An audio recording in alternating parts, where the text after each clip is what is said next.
You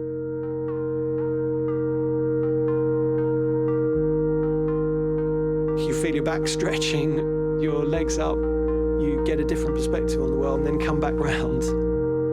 Normally somebody gets terrified of going all the way round and then realising that they can. There's a sort of art to doing it. There was no intention to design a chair. We have all sorts of experiments and tests we've tried, many of which go absolutely nowhere. But the occasional times where things really come together, that moment is exhilarating.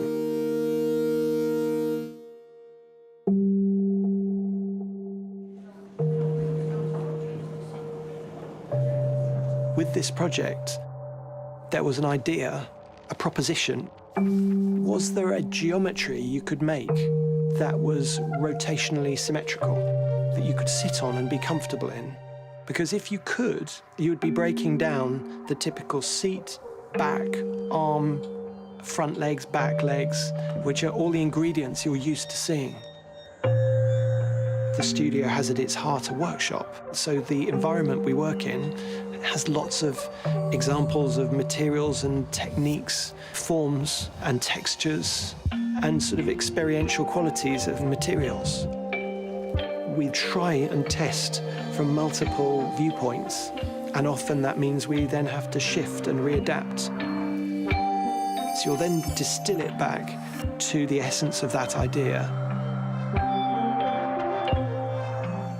So we were using clay and plywood to try different geometries. And then gradually there emerged something that did seem to work.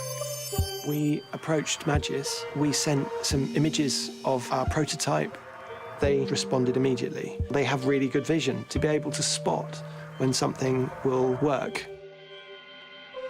You stand it upright and it doesn't look like a chair at all. It's a confusing object. It only becomes a chair when you incline it.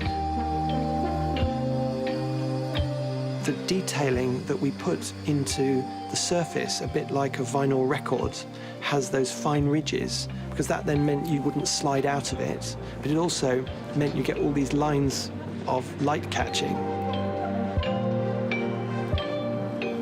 I enjoy when people try the chair, but very honestly, we hadn't really thought that we were making such a funny, different, playful form of rocking. You want to make out that everything's deliberate, but there are lovely things sometimes which are a surprise.